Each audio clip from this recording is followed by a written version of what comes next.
Não é fácil estar num templo tão grandioso, né? Falo de estrutura e da quantidade de pessoas. De mim nada tenho, mas o que carrego é graça, é bondade e é misericórdia do Senhor. E que culto glorioso esta noite, onde já sentimos a presença de Deus em todas as oportunidades que foram dadas. E meu espírito já está alimentado, mas falta o alimento mais substancial, que é a santa palavra do Senhor. Mas gostaria de agradecer ao pastor Luciano pela confiança em um domingo, de me permitir trazer uma palavra da parte de Deus. Quero também agradecer a irmã Mary e ao irmão Neemias pelo convite, pela consideração, pela delicadeza de sempre. E passando os olhos assim, eu já consigo ver muita gente conhecida por aqui. Eu acho que muita gente do Pinheiro veio, não tem? Muitos irmãos do Pinheiro, ao qual eu cultuei por 9 anos, servindo ao Senhor ali, juntamente com meu pai. E estou vendo muitos irmãos aqui conhecidos. Depois, se puder, gostaria de falar, dar um abraço para a gente matar um pouco a saudade. E aproveito e mando também saudações para o pastor da igreja e para toda a igreja aqui do meu pai. Ele mandou a paz do Senhor para todos. Amém? Você veio aqui para ouvir a voz do Senhor? Foi me passado que hoje seria o culto da família, com alusão ao Dia das Mães. E eu orando ao Senhor, pedindo uma direção. O texto que me veio ao meu coração se encontra no livro do Êxodo, capítulo 2. E volte seus olhos, por favor, para os versos 9 e 10. Todos encontraram? Diz assim o texto: Então lhe disse a filha de Faraó: Leva este menino, cria-o para mim, e eu te darei o teu salário. E a mulher tomou o menino e o criou.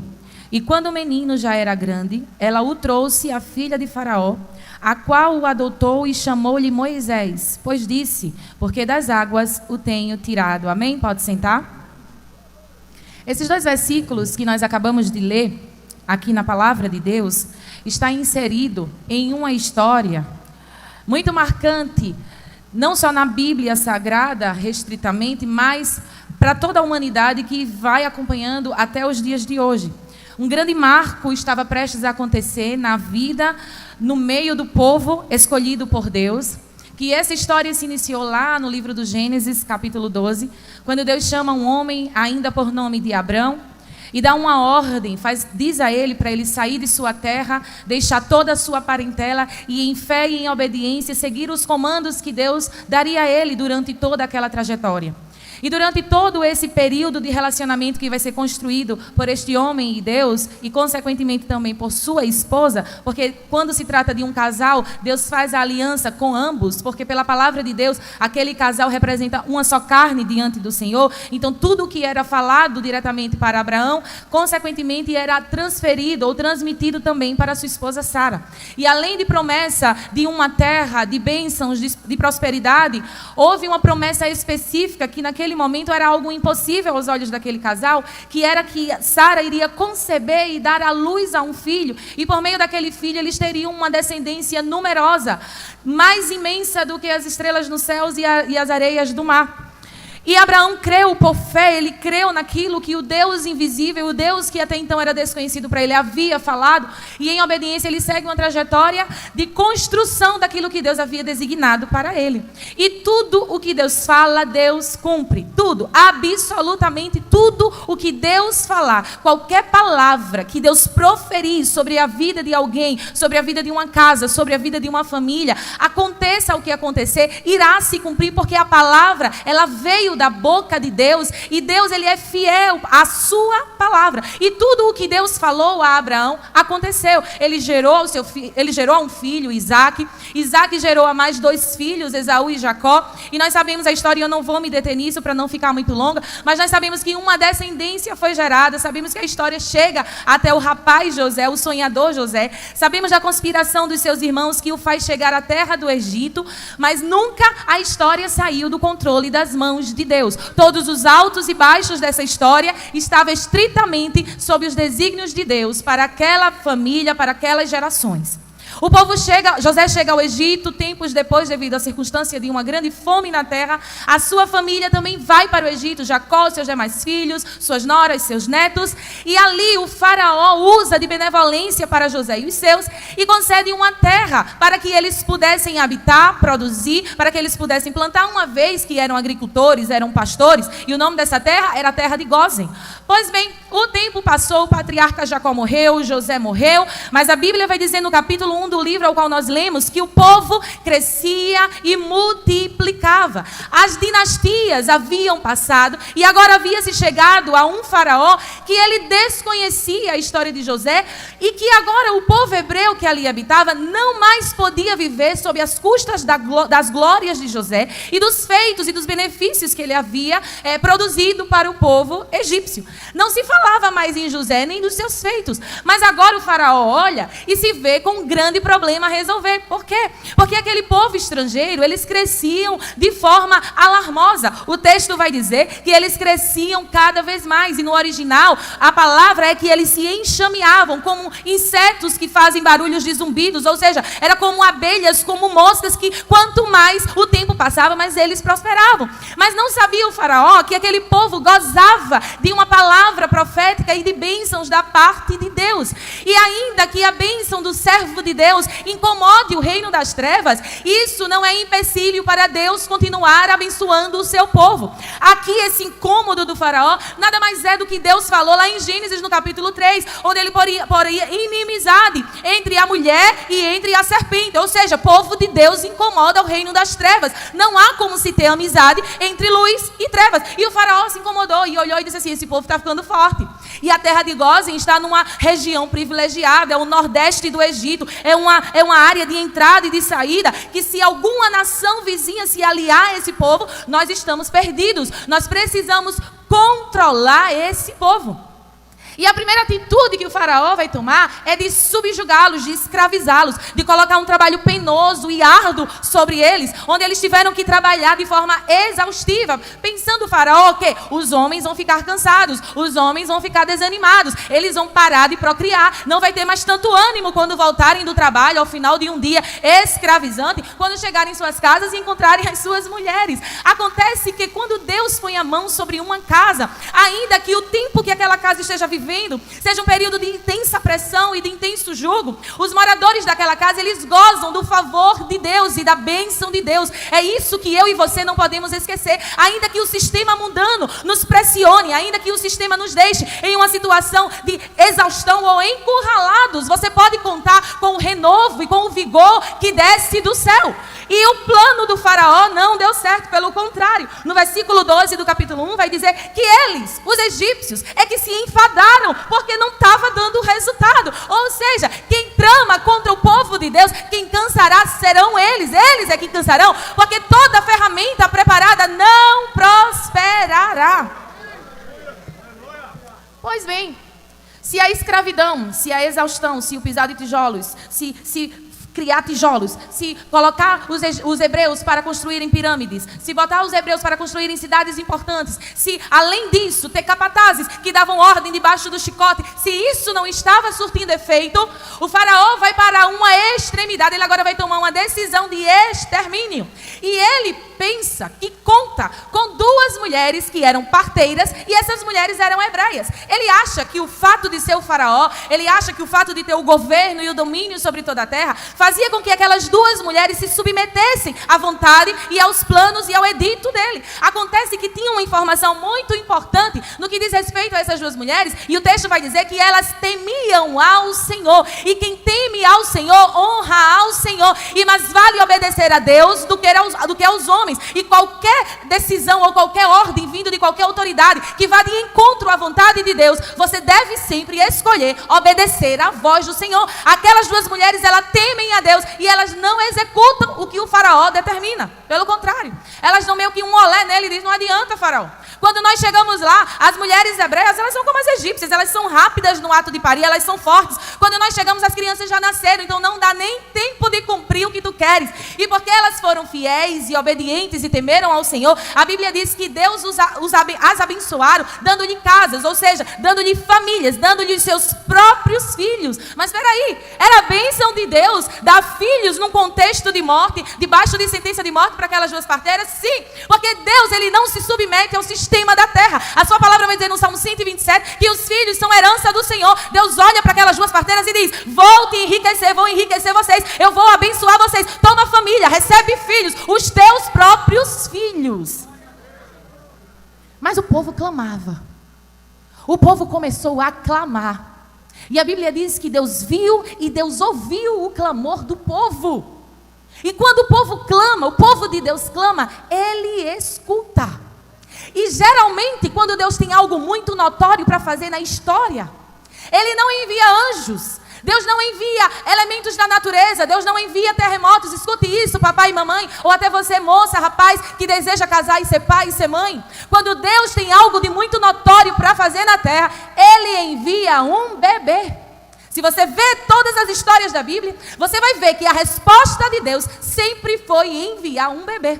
É como se Deus zombasse da fúria do inimigo e dissesse: olha, tu pensa que tu é forte. Olha, Faraó, tu pensa que o sistema, que o controle está nas tuas mãos. Eu vou mandar a resposta para o meu povo que clama por meio de um frágil bebê. E vou te mostrar quem é Deus.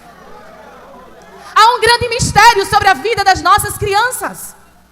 Há uma grande graça de Deus. É uma graça diferente que Deus tem sobre a vida dos bebês, sobre a vida dos pequeninos.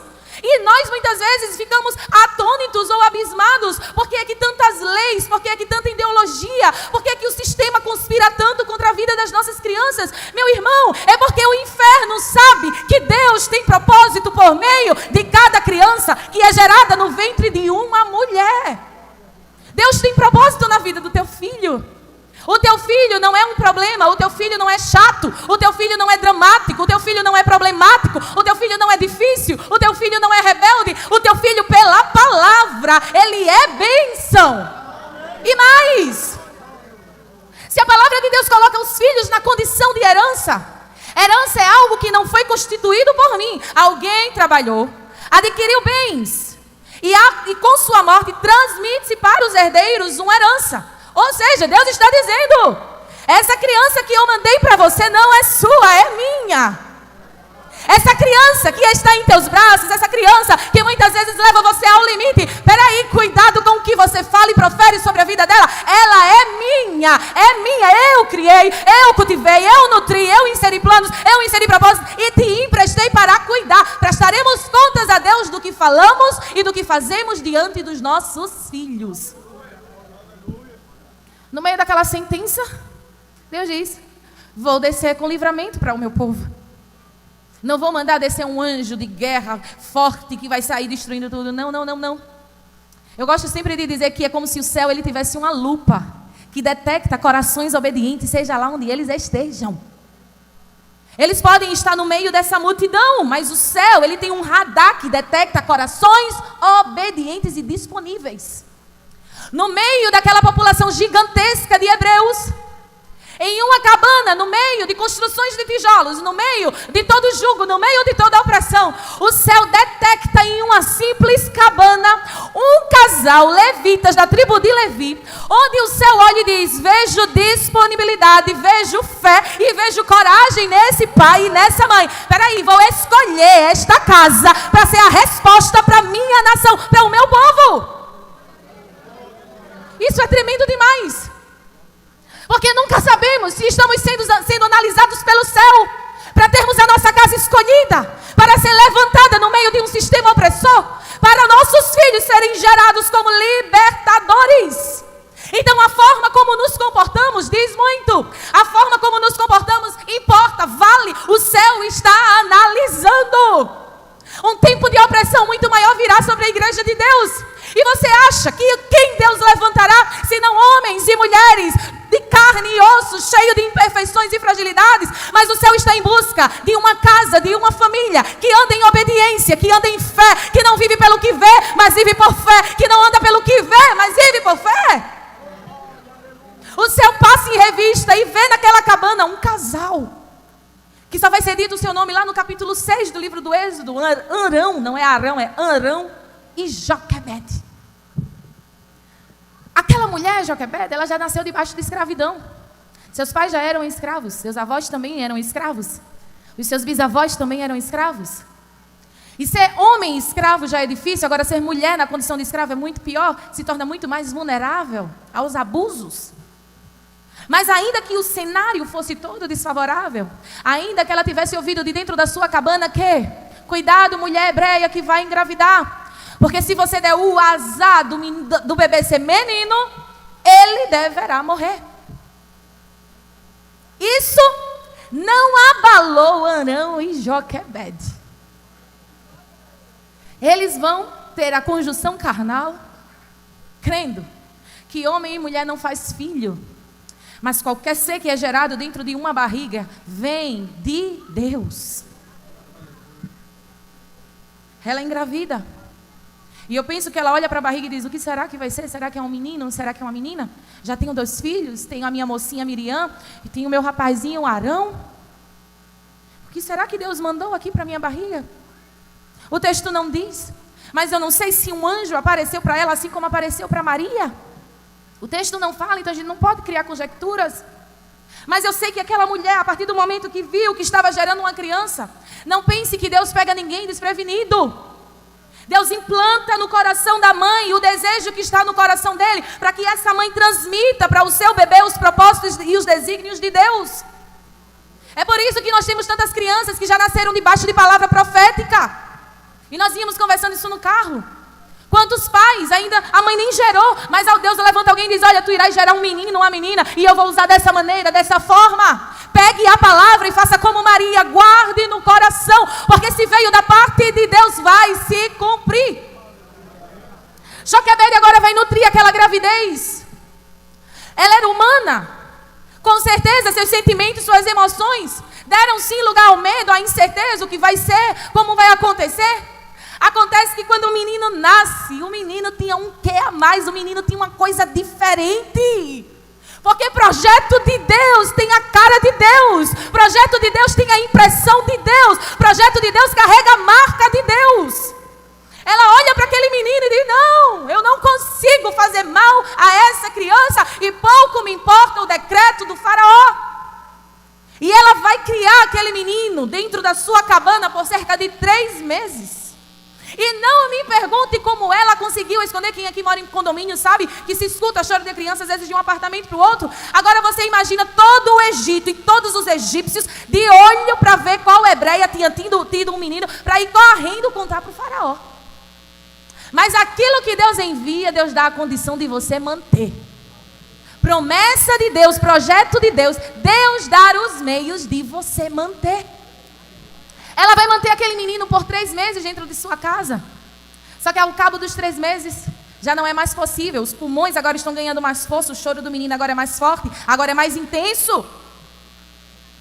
E o que parece que ela estava obedecendo ao decreto do faraó, de lançar o menino no Nilo, simplesmente ela não estava seguindo qualquer ordem de homem ou qualquer ordem de sistema, não.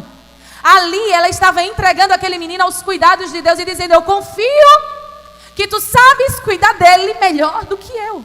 Agora, não irei colocá-lo ao Nilo desprotegido, não irei lançá-lo ao Nilo como sacrifício, porque o rio Nilo era sagrado, era um tipo de divindade, então cada criança que era lançada no rio era um sacrifício oferecido. E o rio era cheio de crocodilos, não tinha nem problema com mau cheiro ou com sujeira, porque os crocodilos tratavam de limpar o rio. E ela disse: meu filho, eu preciso lançá-lo, agora não lanço desprotegido. E aqui o Espírito Santo falou ao meu coração: você não vai evitar de expor Isa ao mundo. Você não vai evitar em uma sala de aula, brincando com as amigas. Você não vai evitar um dia na faculdade. Você não tem como evitar que ela seja exposta ou fique exposta às coisas do mundo. Mas Agnes, o que você não pode é colocá-la sem proteção. E o que é que gera proteção? É oração, é palavra, é culto doméstico, é a demonstração, é ensino, é exemplo, é conduta. E muita gente me pergunta lá no Instagram: Agnes, e todas as vezes a Isa quer orar? E todas as vezes a Isa quer ler Bíblia? Porque desde ela bebezinha que eu tenho uma rotina com ela de devocional. E eu digo: não, ela é uma criança, fez 5 aninhos agora. E tem dia que ela não quer. Mas quando ela não quer, quem faz sou eu, na frente dela, para ela me ver. E muitas vezes eu estou no meu quarto orando, ela entra, dobra os joelhos e ora comigo. E muitas vezes ela bota a mãozinha na cabeça dela e diz assim: Deus abençoa a tua filha. Você acha que essa proteção que o céu exige, que criemos para os nossos filhos, é o quê? É agradá-los, é enchê-los de presentes, é fazer todas as suas vontades. A Bíblia não fala que os filhos são obrigados a amar os seus pais. A Bíblia fala que os filhos, eles devem honrar aos seus pais. E o dever de honra, filhos, é algo que está escrito a você, eu, filho e Deus. Não tem 3 partes. O mandamento de honrar pai e mãe é exclusivo de filho com Deus. Não é condicional. Honra o teu pai e tua mãe se eles forem bons. Honra o teu pai e tua mãe se eles forem crentes. Honra o teu pai e tua mãe se eles forem bonzinhos, se eles forem legais, se eles te entenderem. Não importa a condição do pai e da mãe, a aliança. O mandamento é honra ao teu pai e à tua mãe. E precisamos fazer com que essa geração que está chegando mais nova do que eu não remova os marcos antigos. Ainda que a internet fala, você tem que ser melhor amiga da sua mãe. Não, mãe não é melhor amiga, mãe é mãe. Mãe é mais que amiga. Pai não é amiguinho, pai é pai. E nós precisamos honrar aos nossos pais. Eu tenho 33 anos, não vejo meu pai se não for para pedir a bênção a ele. E eu sei da minha condição de filha e sei a posição dele de autoridade instituída por Deus sobre a minha vida. E eu peço ao Senhor todos os dias, Deus, enquanto ele viver, me ajuda a honrá-lo. Honre seu pai, honre a sua mãe, se você quiser ser abençoado. Ela lança um menino, mas não lança um menino desprotegido. E ela chama sua filha Miriam e diz, filha, acompanha. Eu não posso, mas tu podes, acompanha. Tu és menorzinha, tu és mais magrinha, tu se esconde no meio dos juncos. Não tira o olho desta pequenina arca. Filha, o que está dentro desta pequenina arca é tão precioso. Filha, o que esta pequena arca carrega é resposta de clamor. Filha, não tira os olhos da arca. E Miriam vai acompanhando providencialmente. Deus prepara que o banho da filha do faraó, da princesa, seja naquele exato momento e naquela mesma região. Ela vê aquele cesto, aquela arquinha, manda uma das suas criadas pegar. E quando ela vê o bebê, o choro dele, o choro do bebê quebra todo o jugo e todo o plano e toda a sentença. O céu, ele tem um humor fora do normal. De dentro da casa que saiu a sentença, Deus faz com que um choro de um frágil bebê quebre toda a ameaça.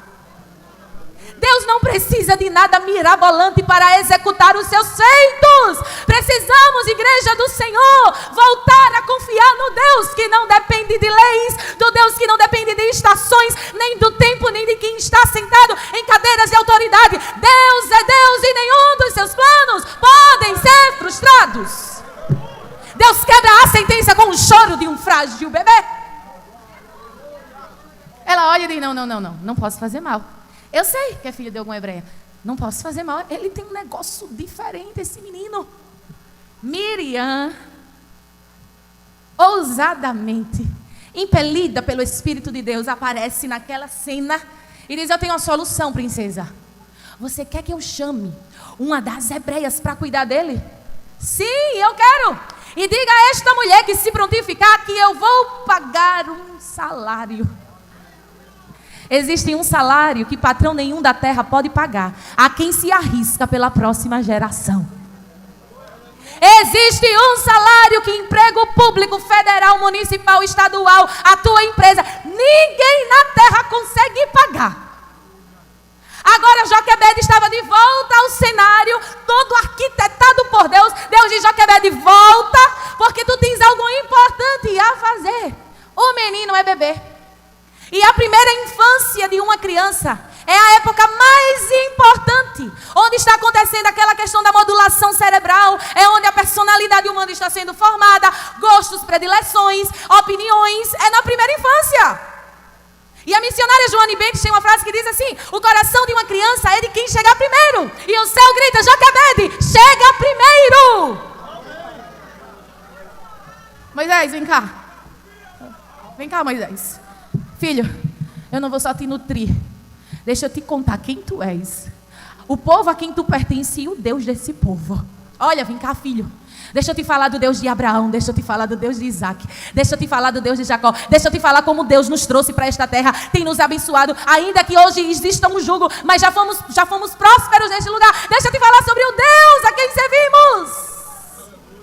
E dentro do pequeno Moisés, uma fé estava sendo nutrida. E a prova cabal disso é que quando ele volta para dentro do palácio, e a Bíblia vai nos dizer que ele era dotado em todas as ciências do Egito, criado com todo luxo, com toda a pompa, com toda a regalia. Isso nunca inebriou Moisés, isso nunca entrou no coração de Moisés, porque as verdades implantadas por sua mãe já tinham ocupado todo o seu coração.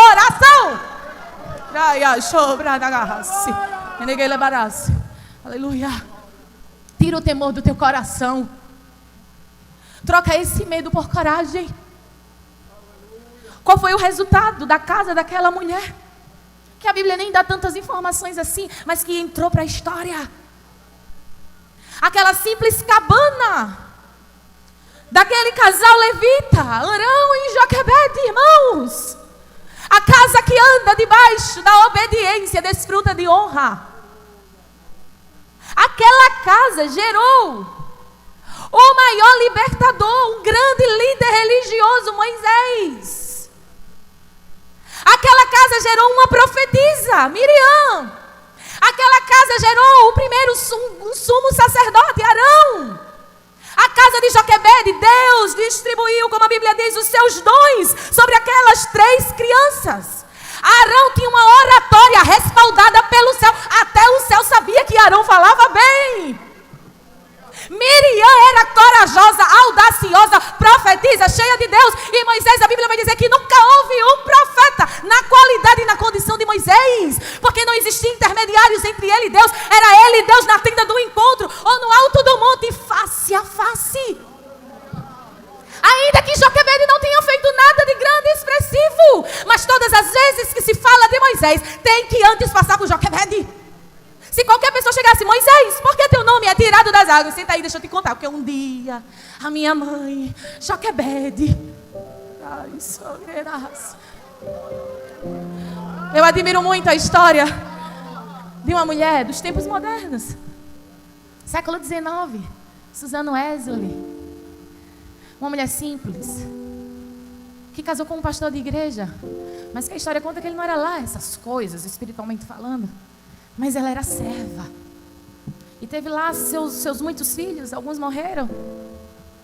Mas os que restaram, a história conta que ela tinha uma vida de devocional tão consagrada a Deus, que quando ela se viu com tantas crianças para dar conta, com a horta, com as vaquinhas, com a casa, ajudar o seu esposo nos trabalhos da igreja, ela disse, espera aí, eu preciso ter tempo com Deus, porque você só aprende a ser pai e mãe com Ele. Você não vai aprender a ser pai e mãe nos Instagrams da disciplina positiva. Você não vai aprender a ser pai e mãe com os Instagrams da neurocompatibilidade, não. Você vai aprender a ser pai e mãe aqui. Quando Isa tinha 2 aninhos, meu pai disse, Agnes, vem cá. Cuidado com as fontes que você vai beber, minha filha, na criação da Isa. Cuidado com esse liberalismo. Cuidado com essa equivalência de filho, está na mesma condição de pai e mãe. Minha filha, beba da fonte pura. E aquilo salvou a minha maternidade.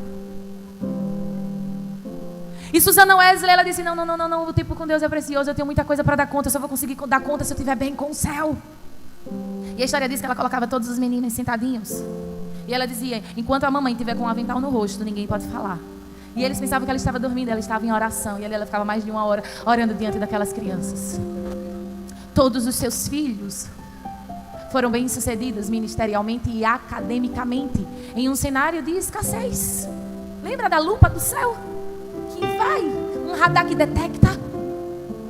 E nós sabemos quem foi o seu filho de maior expressividade. O grande pregador John Wesley, que pregou mais de 20 mil sermões.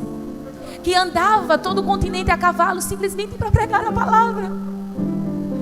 E quando perguntavam, onde você adquiriu tamanha fé? Ele dizia, com mamãe.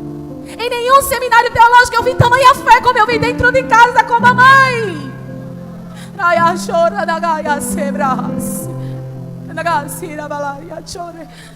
A sua grande congregação, a sua maior congregação, são os tesouros, é a herança que Deus entregou. Eu vim aqui trazer uma palavra de coragem para você, pai, mãe. Se levante dentro de casa como sacerdote, pai, como profeta, mãe. Não permita que as setas que voam te façam dizer assim, não posso lutar contra o sistema, vou me entregar e seja o que Deus quiser. Hoje o céu diz assim, te posiciona, pois eu dou sabedoria como eu dei a Joquebede. Eu dou estratégia como eu dei a Joquebede.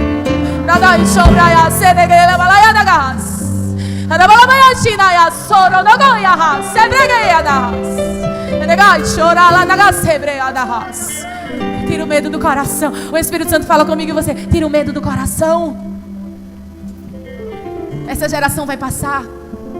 E se Jesus não voltar para buscar a sua igreja, Eu profetizo em nome de Jesus uma geração mais forte e mais crente que eu e você. Frequentemente eu chamo Isa dentro de casa, eu boto a mão na cabecinha dela e digo: tu vai ser mais crente do que eu. Tu vai entrar em lugares que eu nunca pude entrar. Tu vai ter mais fé do que eu tenho. Tu vai amar a Deus mais do que eu amo. Profetiza em nome de Jesus. Feche a porta da maldição dentro da tua casa, porque o Senhor te deu uma arma poderosa e deu a mim também, que se chama língua.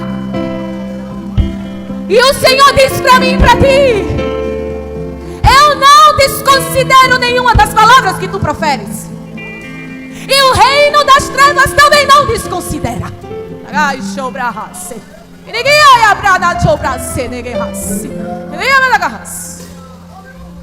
Não ponha desculpa no teu temperamento. Não ponha desculpa na tua personalidade. Não ponha desculpa porque mamãe me criou assim, vovó também era assim, titia é assim. Em nome de Jesus, você já conheceu a verdade e você é livre, é limpa, é limpo pela palavra. Eu profetizo sobre você, vô e vó. A tua descendência será preservada em Deus. Em nome de Jesus. A tua descendência será preservada em Deus. Se o pastor me autorizar, eu gostaria de terminar com a igreja de pé fazendo uma oração.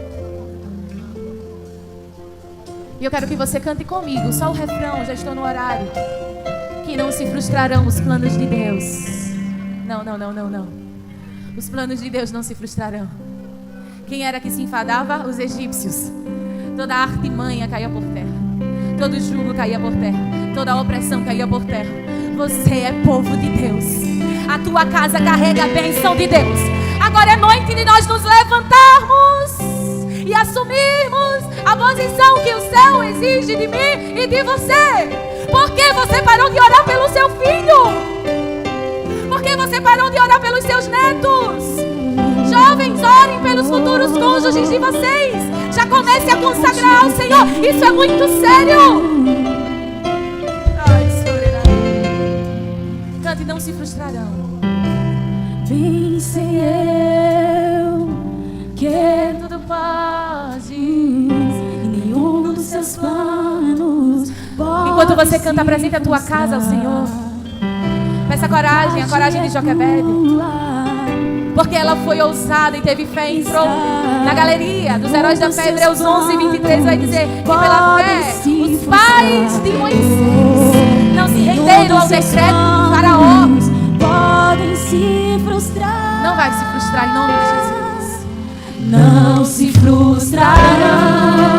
Não se frustrarão os planos de Deus. Ninguém impedirá. Os seus filhos não foram gerados para se renderem às drogas. Não. Os teus filhos não foram gerados para se renderem ao ateísmo. Não. A incredulidade. Não. As práticas sexuais condenadas pela palavra. Não.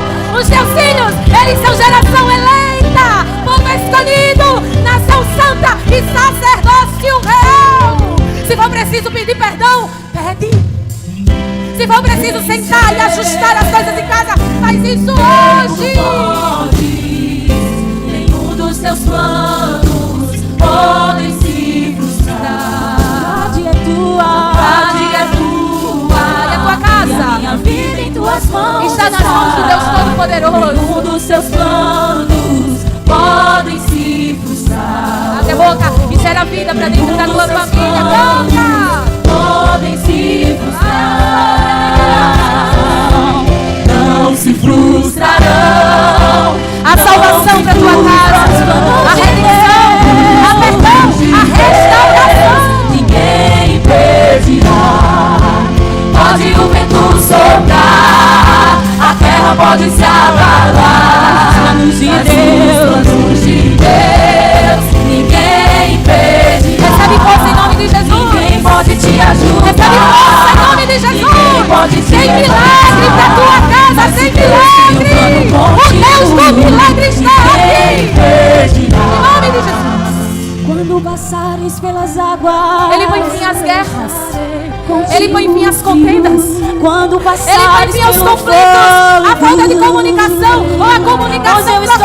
O Senhor é Pai. O Senhor é paz. O Senhor é paz. Leva paz para tua casa. Leva paz para o meio dos teus. O príncipe da paz está aqui. Estou contigo, filho. E se teu barco parecer que vai naufragar, está balançando pra lá e pra cá, está causando medo em teu coração, está causando dúvidas, cadê Jesus? Mas olha só quem vem aí, andando sobre as águas, parece que é Jesus. Andando sobre as águas, estou dando a ordem para o vento. Sou eu, sou eu, sou eu, sou eu, sou eu, sou eu, sou eu, sou eu, sou eu.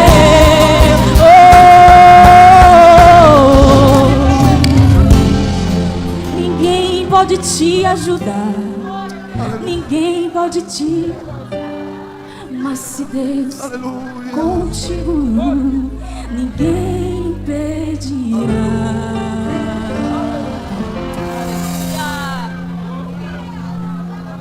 Aleluia. Aleluia. Já tem uma alma aqui para Jesus nessa noite. Quem aqui está na nossa igreja que ainda não tem uma aliança com o Senhor? Essa é a sua oportunidade para que você venha aqui na frente fazer uma aliança com o Senhor. Está vindo mais uma vida ali para o Senhor.